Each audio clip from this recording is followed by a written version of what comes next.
Hi friends, എല്ലാവർക്കും എൻ്റെ ചാനലിലേക്ക് സ്വാഗതം. ഇന്ന് നമുക്ക് റെസ്റ്റോറൻറ്റിലൊക്കെ കിട്ടുന്ന അതേ ടേസ്റ്റുള്ള പാസ്ത ഇൻ വൈറ്റ് സോസ് എങ്ങനെ തയ്യാറാക്കാമെന്ന് നോക്കാം.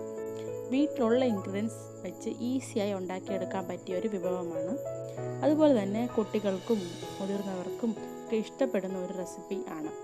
അധികം സ്പൈസി അല്ല, പക്ഷെ ടേസ്റ്റി ആയിട്ടുള്ളൊരു പാസ്തയാണ്. അപ്പോൾ നമുക്ക് പാസ്ത എങ്ങനെ ഉണ്ടാക്കാമെന്ന് നോക്കാം. അപ്പോൾ ഇത് 1 കപ്പ് പാസ്തയാണ്. പലതരത്തിലുള്ള പാസ്ത ഉണ്ട്. അപ്പോൾ ഞാൻ സ്പൈറൽ പാസ്തയാണ് എടുത്തിരിക്കുന്നത്. അപ്പോൾ പാൻ ചൂടാക്കാൻ വയ്ക്കാം. ഇതിലൊരു 3 കപ്പ് വെള്ളം ആഡ് ചെയ്ത് കൊടുക്കാം. നന്നായി തിളച്ച് വരുമ്പോൾ 1 സ്പൂൺ ഉപ്പ് ആഡ് ചെയ്ത് കൊടുക്കാം. നന്നായിട്ട് തിളച്ച് വരുമ്പോൾ 1 ടീസ്പൂൺ എണ്ണ ഒഴിച്ച് കൊടുക്കാം. അത് ഒട്ടിപ്പിടിക്കാതിരിക്കാനാണ് എണ്ണ ഒഴിച്ച് കൊടുക്കുന്നത്. അപ്പം പാസ്ത ചേർത്ത് കൊടുക്കാം. ഏകദേശം 8 മിനിറ്റ് എടുക്കും നന്നായി കുക്കായി വരാൻ. അപ്പം നമ്മുടെ പാസ്ത വെന്തിട്ടുണ്ടെന്ന് നോക്കാം. ഞാൻ എടുത്ത് ആദ്യം ഒന്ന് ഈ സ്പൂൺ കൊണ്ട് മുറിച്ച് നോക്കുമ്പോൾ നമുക്കറിയാം വെന്തിട്ടുണ്ടോ ഇല്ലയോ എന്ന്. അപ്പോൾ പാസ്ത വെന്തിട്ടുണ്ട്. ഇതാണ് കറക്റ്റ് പരുവം. അപ്പം ഇതൊന്ന് തണുത്ത വെള്ളത്തിൽ ഒന്ന് കഴുകി എടുത്തിട്ട് മാറ്റി വയ്ക്കാം.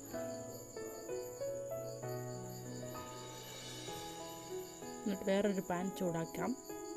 അതിൽ ശകല എണ്ണ ഒഴിച്ച് കൊടുക്കാം. ഇത് ചെറുതായിട്ട് അരിഞ്ഞ വെളുത്തുള്ളിയാണ്, അത് ചേർത്ത് കൊടുക്കാം. പിന്നെ മുറിച്ച് വെച്ച സവാള, ക്യാരറ്റ് മുറിച്ചത്, ക്യാപ്സിക്കം മുറിച്ചത്, കോൺ ചേർത്ത് കൊടുക്കാം. പിന്നെ ഒലീവ്സാണ്, ഇത് ഓപ്ഷണലാണ്, വേണമെങ്കിൽ ചേർത്ത് കൊടുത്താൽ മതി. പിന്നെ ആവശ്യത്തിന് ഉപ്പ്. എല്ലാം ഒന്ന് വഴറ്റാം. ഒന്ന് ചെറുതായിട്ടൊന്ന് വഴറ്റിയാൽ മതി, അധികം മൂപ്പിക്കണ്ട. ആ സമയം കൊണ്ട് ഒരു ബൗളിൽ 1 സ്പൂൺ ചില്ലി ഫ്ലേക്സ് ചേർത്ത് കൊടുക്കാം. 1 സ്പൂൺ ഓർഗനോ സീസണിങ് അത് ചേർത്ത് കൊടുക്കാം. പിന്നെ 1 സ്പൂൺ കുരുമുളക് പൊടി. ഇതെല്ലാം ഒന്ന് മിക്സാക്കി വയ്ക്കാം, മാറ്റി വയ്ക്കാം. എന്നിട്ട് നമ്മുടെ പച്ചക്കറിയൊക്കെ ചെറുതായിട്ടൊന്ന് മൂത്ത് വന്നിട്ടുണ്ട്. ഇത് വേറൊരു പാത്രത്തിൽ മാറ്റി വയ്ക്കാം.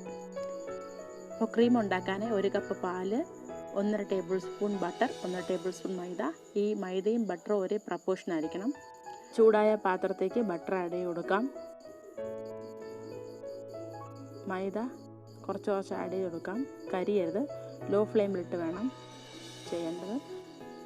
അപ്പോൾ 2 ടേബിൾ സ്പൂൺ മൈദ ആഡ് ചെയ്ത് കൊടുക്കാം. നന്നായിട്ടൊന്ന് മൂത്ത് വരണം. കുറച്ചായിട്ട് ആഡ് ചെയ്ത് കൊടുത്ത് നന്നായിട്ടൊന്ന് മൂപ്പിച്ചെടുക്കാം. അപ്പോൾ ആ സമയം കൊണ്ട് 1 കപ്പ് പാല് ചേർത്ത് കൊടുക്കാം. കുറച്ച് വേണം ചേർത്ത് കൊടുക്കേണ്ടത്.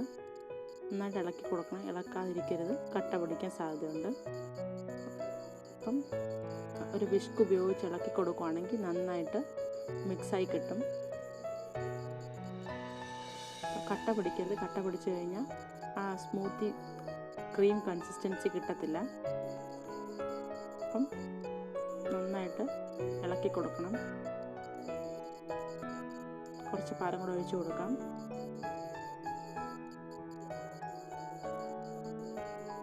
ഇതാണ് ഒരു കറക്റ്റ് ക്രീമി കൺസിസ്റ്റൻസി കിട്ടിയിട്ടുണ്ട്. ചൂടെ ലൂസാക്കാം. പാലൊഴിച്ച് കൊടുത്ത് ചൂടൊന്ന് ലൂസാക്കി വെക്കാം ക്രീം.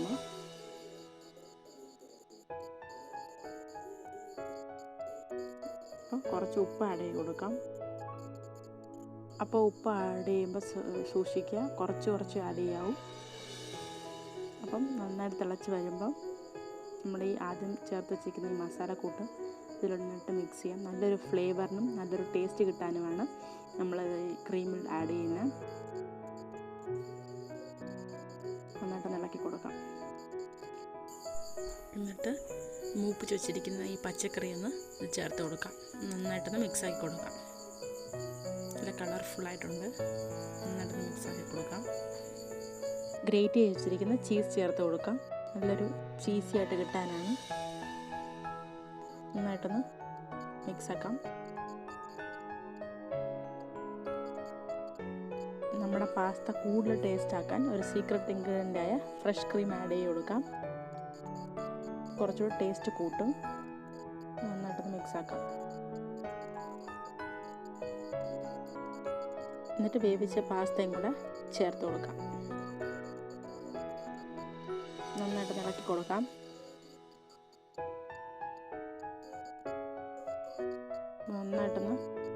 എല്ലാ സൈഡും ഇളക്കി കൊടുക്കാം.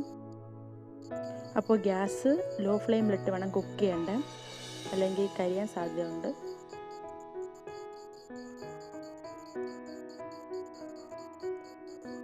അപ്പോൾ നമ്മുടെ പാസ്ത റെഡി ആയിട്ടുണ്ട്.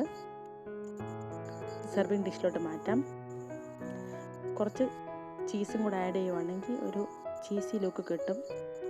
അപ്പോൾ നമ്മുടെ ക്രീമി ആയിട്ടുള്ള pasta in white sauce ready ആയിട്ടുണ്ട്. വളരെ ടേസ്റ്റി ആയിട്ടുള്ള ഒരു വിഭവമാണ്. എല്ലാവർക്കും ഇഷ്ടപ്പെടും. എല്ലാവരും വീട്ടിൽ ട്രൈ ചെയ്യാൻ മറക്കരുത്. നിങ്ങളുടെ അഭിപ്രായങ്ങൾ എന്നെ കമൻസിൽ കൂടെ അറിയിക്കണം. നന്ദി.